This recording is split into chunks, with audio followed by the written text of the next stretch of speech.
guys, going to talk to you about ground strokes today.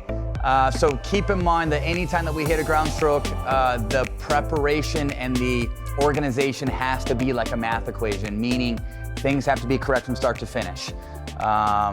Starting with getting the paddle back to set and then giving yourself enough time to make contact, getting all your weight in that whole kinetic chain flowing with the ball. Main common tendencies that I see as people hit ground strokes are people using too much wrist, standing too upright, using too much upper extremities, not sinking in their legs, not finding their most athletic self. I see people making contact too early and not having enough time to really load and coil and then use that kinetic chain going at the ball. So let's focus on giving ourselves enough time, okay? So after we've served, we're gonna look to reposition, get back, give ourselves plenty of time, and then we're gonna start in like a ready position here. As the ball comes, we're gonna go to set position, okay? So I'm going from ready to set. Set would be the paddles back here, butt caps facing at the ball. All the load is on my back foot. I'm getting all my weight transfer going at the ball. I'm leading with my belly button. But main thing is getting to set position, getting everything organized, using this back foot as my load foot, and then getting all my weight going forward, getting this whole kinetic chain flowing at the ball. So think about if you can make that one unit, or you know,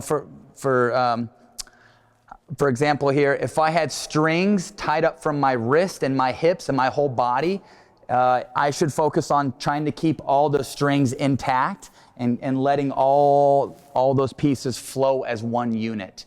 I'm gonna show the backhand as well. So that was the forehand side. Backhand side, same sort of idea. Letting the ball come to me, getting set, getting organized. I would say that on the backhand as well, I'm going to extreme continental.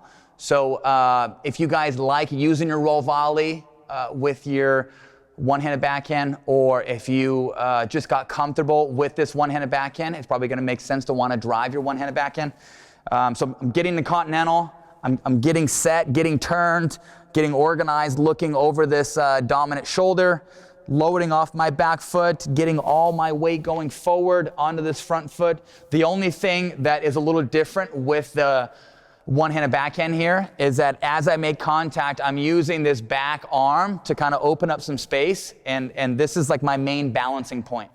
So if you guys are looking to have a one-handed backhand like a Roger Federer, focus on getting organized, getting turned, getting everything all flowing together, and then opening up your chest there at the very end. So we just talked about the forehand, just talked about the backhand.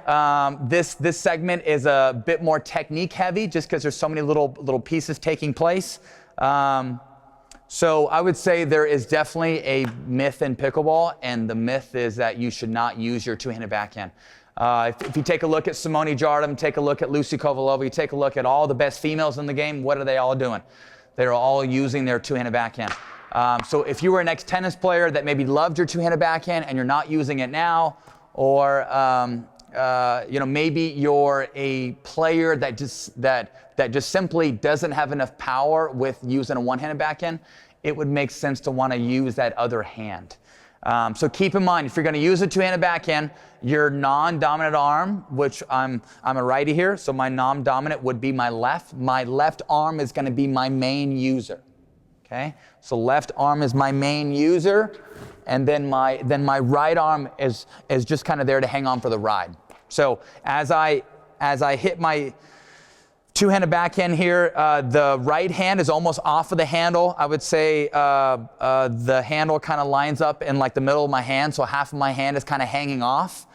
So that gives my left hand plenty of room to come on the handle here. Okay, so sometimes I may have a finger up, sometimes I may even have two fingers. Okay, I don't use a two-handed backhand. I use a one-handed backhand.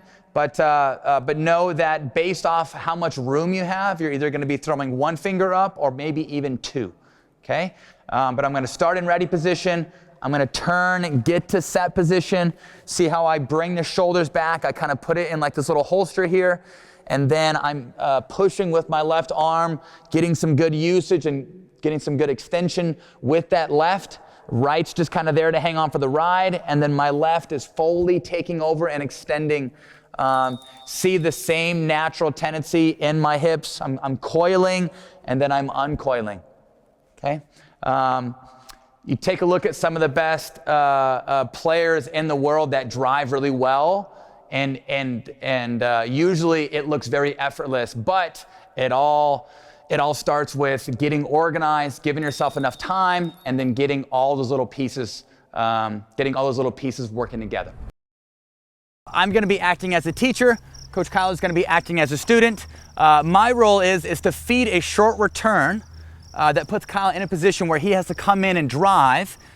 Take into consideration that he's going to be shortening up his technique as he's in transition and as his weight's coming forward. He's going to be driving his third shot. I'm going to be hitting my fourth, and then he's going to be selective on what he should do with his fifth shot. If I were to pop it up, he's going to come in and close. If I were to punch it down, he's going to try to block. Or if I see that his drive is coming through me and it's high, I'm going to try to get out of the way. But lower level, he's just going to hit two balls. He's going to hit his drive, and then he's going to be selective on what he should do with his fifth. Higher levels, same sort of idea. I'm going to feed short. He's going to come in and drive, but now we're going to play the point out. Ready here? Very good, very good. Back of the baseline, back of the baseline. Okay, short return, he's coming in, he's driving. Oh, very good, I like it, I like it, I like it. Nice and condensed, same thing. Okay, I like it, yeah. Nothing wrong with that. His weight's going forward, and he sees it early enough. I think that's the big indicator. If you see it soon enough, you have license to swing. If you don't see it soon enough, or if you're not comfortable going head to head, there's no need to keep fighting a losing battle. Here we go, ready?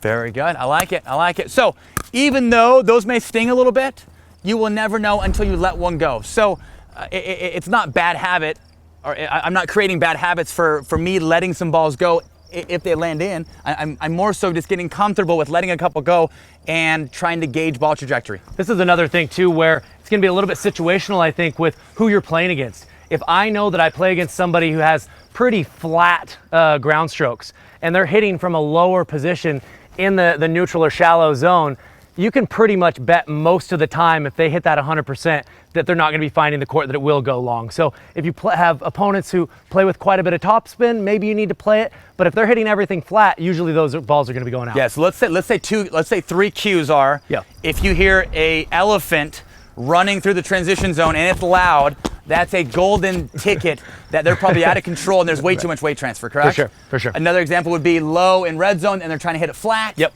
And then another example would be just way too much take back. Right, for sure. Here we go. Ready here? Beautiful, I like it, I like it. Let's go a couple more here. Very good, Kyle slowed down, got planted, hit a block in the kitchen. Very good, it's a good drive, I like it. Good, good, good, good. Okay, higher level. Play it out. Okay, higher level, play it out. Let's do it.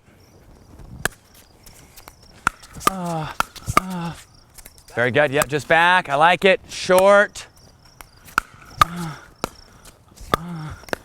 I'm taking it, Kev. Stay behind the kitchen, what are you doing? You stay on your side. Ready here, short. Nice. Yeah, pretty, I like it. We're not keeping track of score. Way too competitive over here. Ready here, short. You can tell we've competed once or twice. Yes.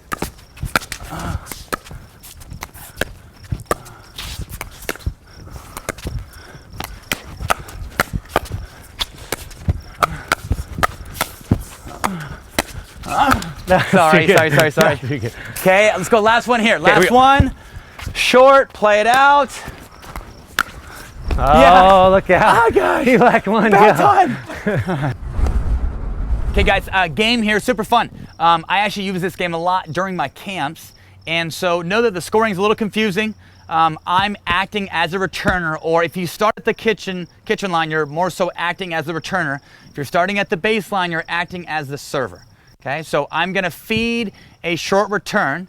Coach Kyle is gonna come in and drive, and we're gonna play the point out. The only time I can score as a returner is if I let a ball go long.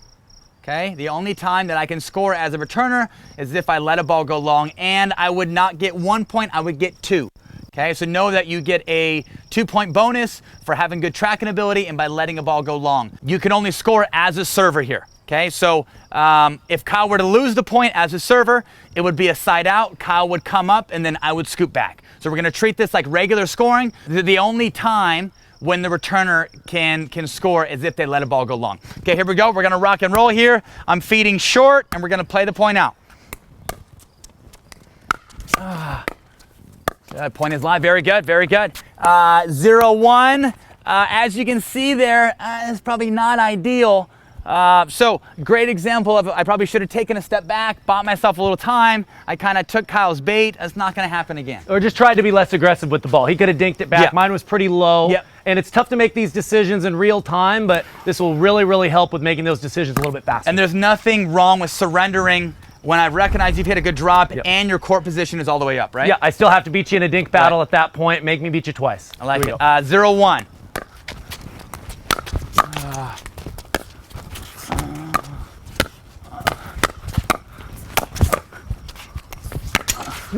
Okay, very good. Very good. Okay, so score. Score is still 1-0. Yeah, okay. So now I'm acting as the returner. Tyson's acting as a server. I'm going to feed it short, play the point out. Here we go.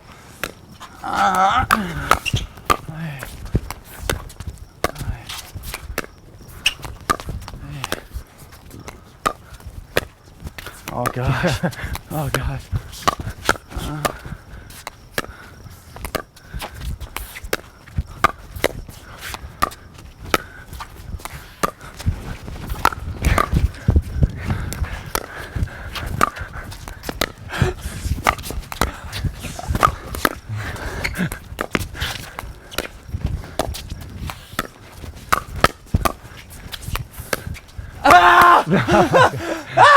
What does it take? Sorry, it's way too loud. Sorry. Good point. What does it take to win a point out here? Woo, woo. It's a little physical. All right. 1-1, right? Here we go. Okay. Woo. You want to talk about that there? Okay, so I was the returner, but this is the only scenario where I can score, and I'm actually going to score 2 points. So it's going to be 3-1. I'm going to go back. Tyson's going to act as the returner. Yep. Something that I did wrong there. I saw the ball short. I was a little antsy with getting up there. I probably didn't recognize actually how much time I had in that scenario. I tried to rush. With rushing, usually comes a big take back. And then also too, usually comes just not having any sort of modification in this general area. So just keep in mind that anytime your weight's going forward on that shorter ball, keep things nice and condensed. And I think part of having a good pickleball IQ there too is I recognize the take back was a little bit further. And so I'm not for sure getting out of the way, but I'm already dialed in that there's a high probability that I do need to dodge this ball unless it barely clears the net. Yep. Okay, ready here. Score is 1-3. Feeding short. And we're live. Yeah, gotta go. I like it. 1-4. Yeah, very good. Good drive. 1-5.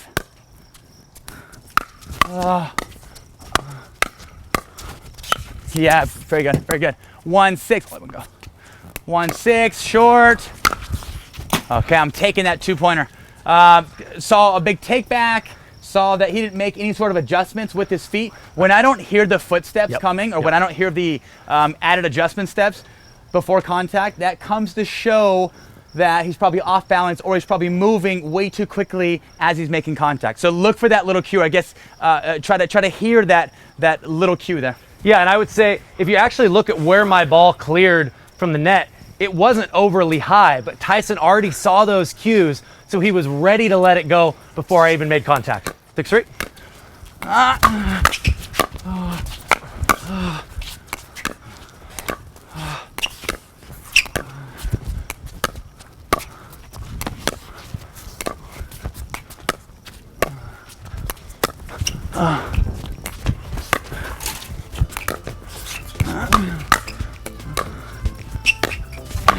Yeah, that's good stuff. Good stuff. Okay, last one here.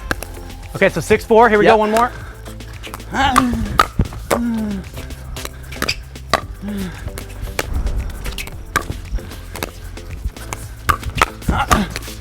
Sorry.